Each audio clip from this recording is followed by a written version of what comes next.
नमस्कार दोस्तों, स्वागत है आपका हमारे चैनल पर, जहां हम आपके लिए लाते हैं बेस्ट वेब सीरीज़ और फिल्मों के दिलचस्प एक्सप्लेनेशन।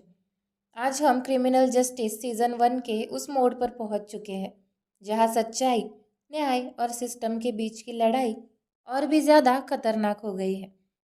अगर आपने अब तक के 7 एपिसोड का एक्सप्लेनेशन नहीं देखा, तो मैं डिस्क्रिप्शन में उसकी लिंक डाल दूंगी, देखना भूलिएगा मत। तो चलिए बिना किसी वक्त गवाए शुरू करते हैं। इस एपिसोड की शुरुआत होती है एक और अंधेरे मोड़ से।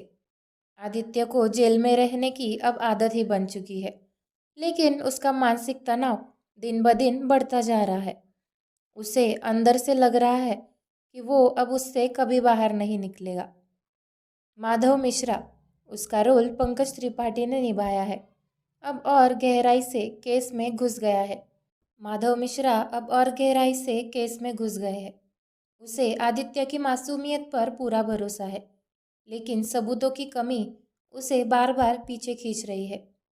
इस बीच मंदिरा माथुर, जो प्रोस्टिट्यूशन के तरफ से है, वो बहुत ही चालाकी से केस को आदित्य के खिलाफ मोड़ती जा रही है।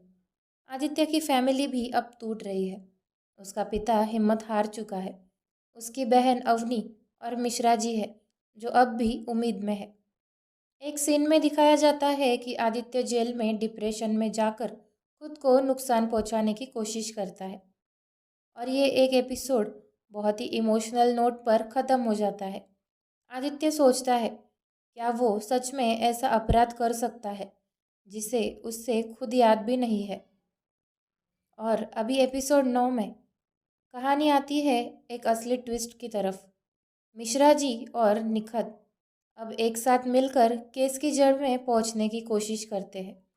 उन्हें ज़रा मर्डर विक्टिम के पुराने बॉयफ्रेंड के क्लाइंट्स की जानकारी मिलती है।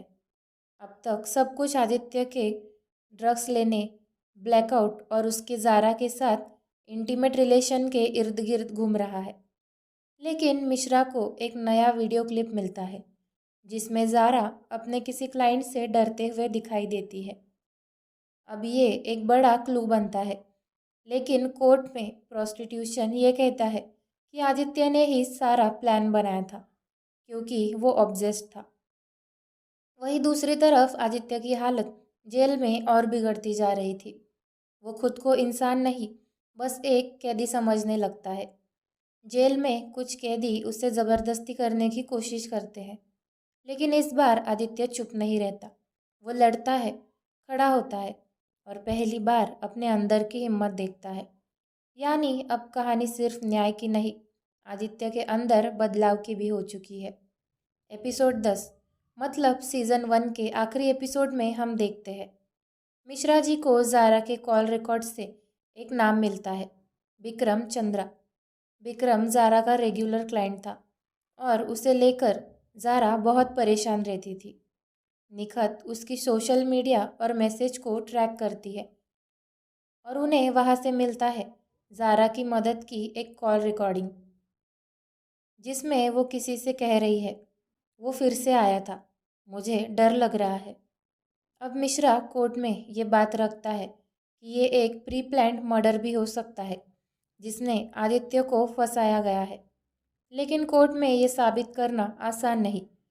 प्रोस्टिट्यूशन बहुत ताकतवर है और आदित्य के खिलाफ सारे फॉरेंसिक एविडेंस भी मौजूद है। अंत में मिश्रा जी जज से रिक्वेस्ट करते हैं कि उन्हें थोड़ी और मोहलत दी जाए, ताकि वो ज़ारा के असली कातिल को पकड़ सके। एपिसोड का क्लाइमैक्स बहुत ही थ्रिलिंग होता है, जब मिश्रा एक ऐसे आदमी से मिलने जाता है जो ज़ारा की ज़िंदगी की काली सच्चाई जानता था। तो दोस्तों, कहानी अब अपने फिनाले की तरफ तेज़ी से बढ़ रही है। क्या मिश्रा जी सच में आदित्य को बचा पाएंगे? क्या असली कातिल पकड़ा जाएगा? इन सब का जवाब मिलेगा आखिरी एपिसोड में, और मैं लेकर आऊँगी उनका एक्सप्लेनेशन भी। अगर आपको ये वीडियो पसंद आया हो तो लाइक कीजिए, शेयर कीजिए और चैनल को ज़रूर सब्सक्राइब कीजिए, ताकि फिनाले का अपडेट सबसे पहले आप तक पहुँचे।